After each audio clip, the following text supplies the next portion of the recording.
Welcome back to Shine City Sports Talk. Just want to start this video by saying thank you so much to everyone who's been watching. The first video I put out on Saturday, it means the world to me. Now I've read that, got that out of the way. I wanted to take this video to go over the games from this past weekend, all four of the divisional games. Then at the end, we'll go do a quick little look at the coaching world today, some coaching news with the NFL and the Patriots. We had a bombshell drop in the head coaching search for one of the teams like an hour or two ago, so we'll go over that real quick. But now let's start with the Kansas City Chiefs beating the Houston Texans 23-14. It's a game that everyone wished turned out a little differently with the Chiefs losing, but that's the Chiefs. Anything that can go their way can go their way, and they will usually get the win. In a year where Travis Kelce was not on his A game like he usually is, he had his signature Travis Kelce playoff moment with 7 catches, 117 yards, and 1 touchdown, and which made him the key player for the offense this game. As for defense, George Karlaftis, he was everywhere on the field. He had 5 total tackles, 4 of them being solo tackles, 3 sacks, and 3 tackles for loss. He was a machine and a wrecking ball. So having him and Chris Jones out there at the same time is a big boost for the Chiefs defense. And as for the Texans, a rough game for them. They only got, they tried their best, but in the end, they did not play a perfect game. You had to have a perfect game to play the Chiefs, or to beat the Chiefs. And with Kai Fairborn missing a couple field goals and a PAT, the odds weren't really in their favor to come out and win this game. So a tough loss for the Texans. They had a tough season, losing a lot of players like Stephon Diggs and Tank Dell on offense, but they made it work. They made the playoffs. They beat the Chargers last week. They got a playoff win. All in all, a success. In my view, a success for the Texans, but I know they wanted to go further and make it the championship game. On offense, Joe Mixon was carrying the team, 18 carries, 88 yards, 1 touchdown. And then on defense, we had Will Anderson Jr., who, like Karlaftis, was a wrecking ball as well. 4 total tackles, all four of them being solo tackles, 2 sacks, and 3 tackles for losses. And since we're on this game right now, and since we're talking about Will Anderson Jr., how about those calls that were going out there against Texans on defense? Will Anderson Jr. sacked, sacked? He tackled. He hit Patrick Mahomes in the first quarter. Clean hit. Helmet didn't touch his helmet, and they were still flagged for unnecessary roughness, and it was not reviewed. So a tough break for the Texans. Tough when Patrick Mahomes gets all the calls since he's the golden boy of the NFL now. So with that game out of the way, the first game of the Saturday slate, we move on to the next game of the weekend, which is the stunner of the weekend, the Washington Commanders beating the 15-2 number 1 seed in the NFC, 45-31. Oh, what a great game! What a great game! Jayden Daniels played amazing. The defense put a stop to the Lions. A great game for the Commanders. Needed to do everything perfect in order to beat the Lions, and they did. Offense was lights out. Defense left some points for the Lions, but they were able to get takeaways and make sure that Ben Johnson didn't do most of his fancy plays. He had a couple there, like that 65-yard rush by who was it? Jameson Williams for a touchdown. Probably 10 seconds after the Commanders scored to take the lead, he marches on right back and makes it a closer game. But as Jameson Williams taketh awayeth, as he had a very bad pass which ended up as an interception, and that put a fork in the comeback for the Lions to try and come back and win the game. A brutal end to the season for the Lions, who it was Super Bowl or bust for them, and down goes in the number 1 seed. For the winning Commanders, Jaden Daniels was lights out. 22 completed passes, almost 300 yards, a 2-0 touchdown interception ratio. A great game by him. And on defense, Mike Sainstrill, who they had to do a perfect game on number 2 on defense. They had to get interceptions, and he got 2. They were able to stop Jared Goff and make him look like Jared Goff when he was in with the Rams. On the losing Lions, the offense, Jahmyr Gibbs, it ran through him while Amon-Ra St. Brown was lighting up in the air. Jahmyr Gibbs did it both ways. 14 carries, 105 yards, 2 touchdowns, 6 receptions, and 70 yards. Doing it all on the air and on the ground. On defense, their captain, who was out for 5 games, Alex Anzalone, he was trying his best to bring them back on defense. 13 total tackles, 12 of them being solo, and 2 tackles for loss. The captain of that defense, with Aiden Hutchinson out, he did everything he could to bring them back. But unfortunately, the Red Hot Commanders are moving on to the NFC Championship game to play the winner of our next game, the Philadelphia Eagles, who beat the LA Rams 28-22 in a very snowy game with very bad conditions. It was a crazy game in Philadelphia. Saquon Barkley went off. 26 carries, 205 yards, 2 touchdowns, as well as 27 yards in the air. He led the Eagles to that victory. He was the reason why on offense they won. He had that almost 67-yarder to ice the game at that point. But the Rams, they tried to come back. It was a 4th and 10. I think it was in the red zone. They could not convert. 4th and 10. Turnover on downs.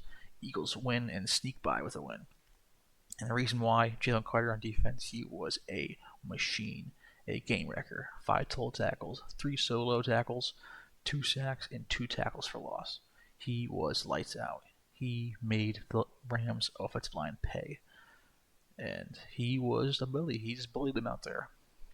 For the Rams, Puka Nacua, he was the one who got them in the red zone.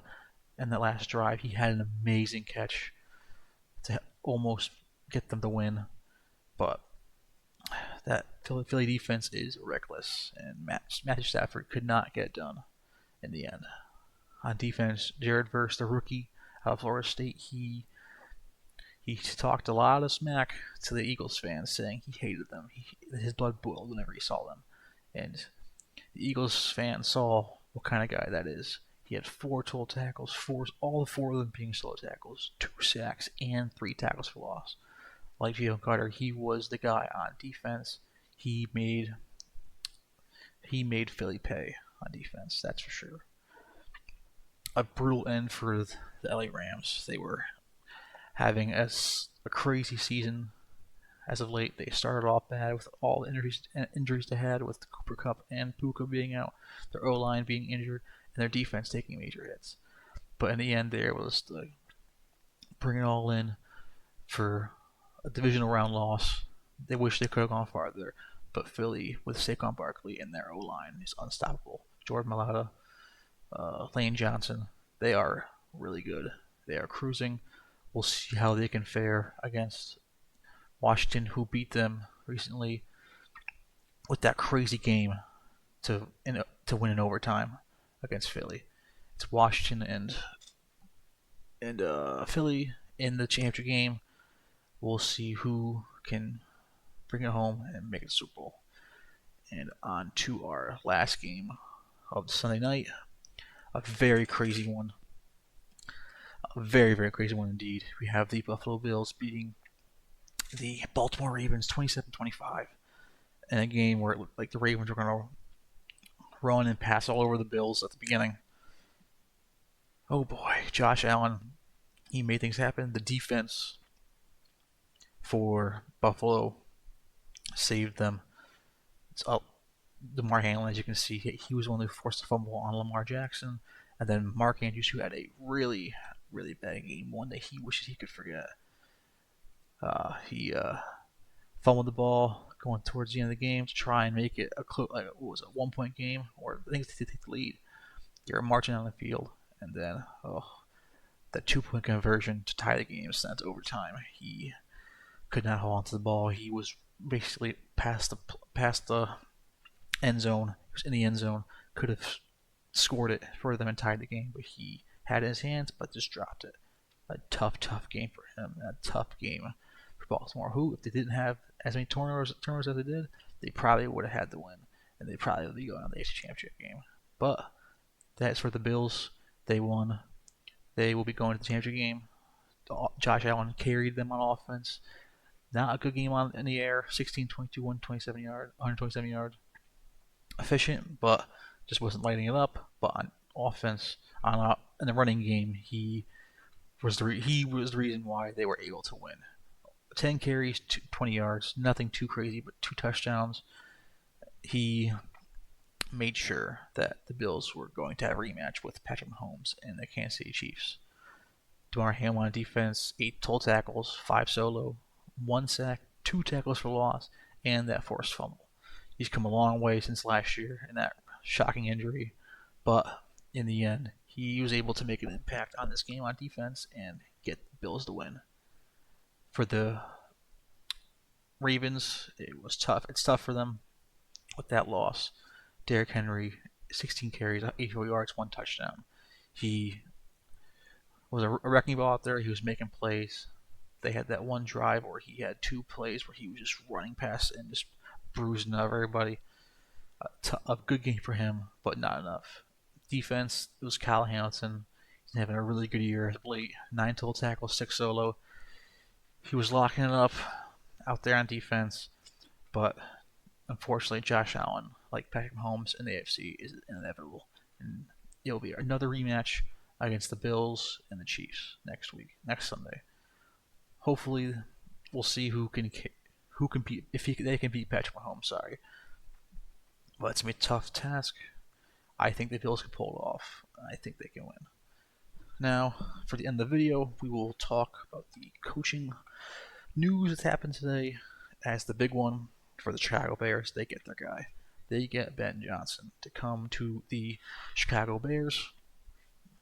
Everyone thought that the Raiders were the favorites, but according to some people in the NFL, it wasn't the case. They weren't really favorites. It wasn't they were favorites, but Tom Brady tried to make a convincing case to Ben Johnson, and it just did not work. It was intriguing to him, but he was more interested in the Bears with Caleb Williams and the defense they have. Wasn't as good this year. Their corners are good, though. They have a lot to prove on.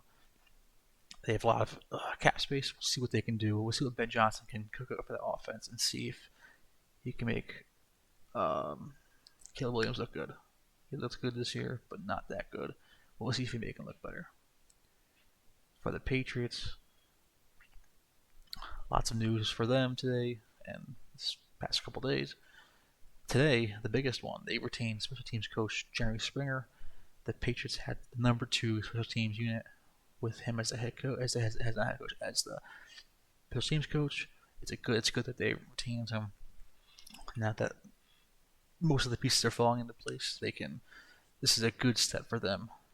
They keep their special teams as it was. It's going to be good next year. It was good this year. It'll be good next year. It's looking up for the Pats as of right now. But the Pats did lose a couple of guys. O-line coach Scott Peters and assistant O-line coach Michael McCarthy will be going to the Bengals. The Pats O-line wasn't that good. Wasn't that good. Was really bad this year. Scott Peters couldn't get it done and couldn't help them out. Couldn't make things work. I hope he has more success in Cincinnati. Maybe he can help their O-line over there, protect Joe Burrow, and get them to the playoffs once again. But we'll see how it goes for them. Now the Patriots need an O-line coach, offensive and defensive coordinator. We'll see who Mike Vrabel can bring in to help the O line and see where they'll head from there. And then some news that came out fairly recently: LA Rams game manager coordinator John Stryker expected to join the Patriots. He was with Fairfield, Tennessee for a couple of years. He's been with the Rams as their game management coordinator um, for a little bit. If he does end up joining, which it's likely he will, I'm excited to see how Vrabel can use him and work on the team's game management.